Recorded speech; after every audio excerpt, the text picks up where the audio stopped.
Hello students, आज हमारे सामने ऑप्टिक्स का एक क्वेश्चन है।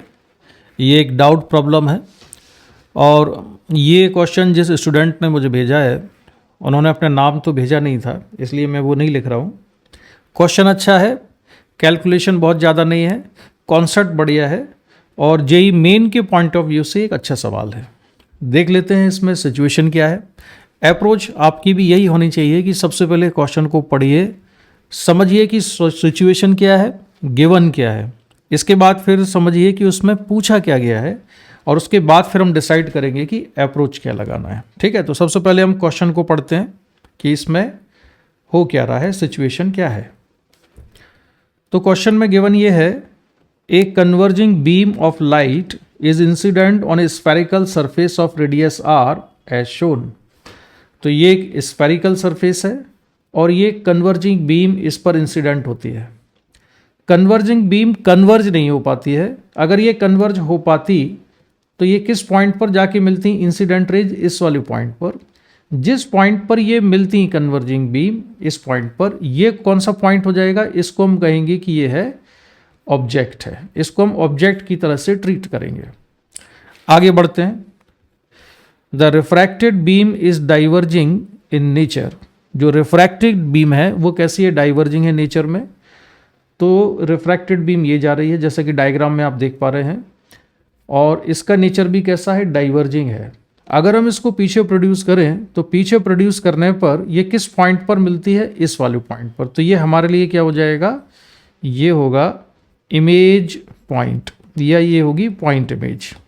और जो ये वाला पॉइंट है इसको हमें क्या लेना है, ऑब्जेक्ट लेना है। ठीक है, आगे बढ़ते हैं। आगे क्या कहते हैं ये, the angle of the converging beam is the same as angle of diverging beam.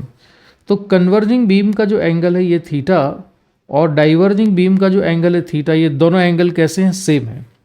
अगर ये दोनों एंगल सेम है तो इससे हमको क्या लिखा जा सकता है, क्या इंफॉर्मेशन इससे मिल जाती है हमको, इससे हमको ये इंफॉर्मेशन मिलती है कि ये जो डिस्टेंस है, इस पॉइंट को हम क्या ले रहे हैं यहाँ पर, इसको लेने वाले हैं हम इमेज, और इसको क्या लेने वाले हैं, ऑब्जेक्ट।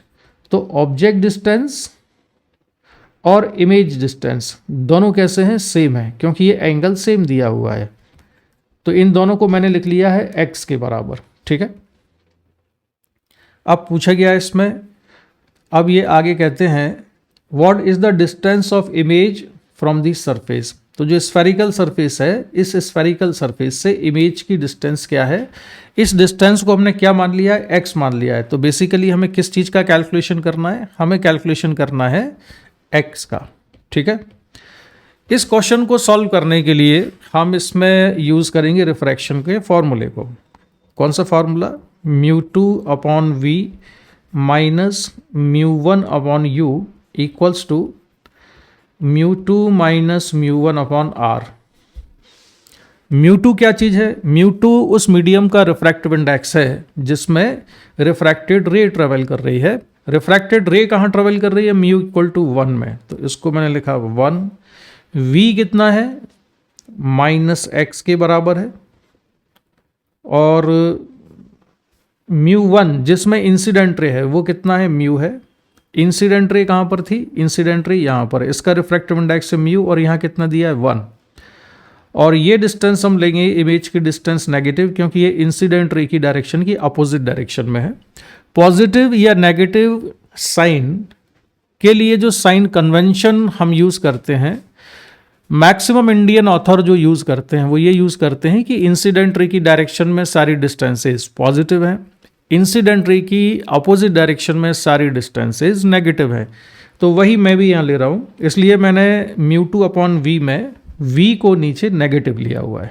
ठीक है, u ये लिखा जाएगा सेम लॉजिक की बेसिस पर, +x इक्वल्स टू μ2 यानी कि 1, μ1 कितना है, μ के बराबर है, अपॉन रेडियस ऑफ कर्वेचर कितना है, r, और इसको भी पॉजिटिव लेना है क्योंकि सेम लॉजिक है, इंसिडेंट रे की डायरेक्शन में हमें ये डिस्टेंस मेजर करनी होगी।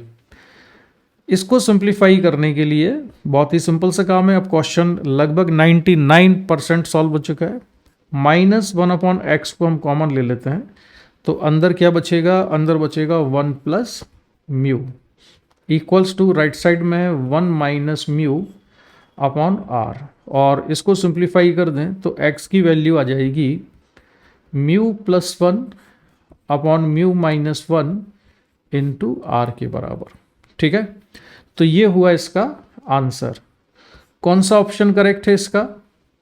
इसका करेक्ट ऑप्शन हो गया है option B, mu plus 1 upon mu minus 1 into R के बराबर। ठीक है, तो कैलकुलेशन जैसा कि मैंने कहा था बहुत ज़्यादा नहीं है, लेकिन कॉन्सेप्ट बढ़िया है।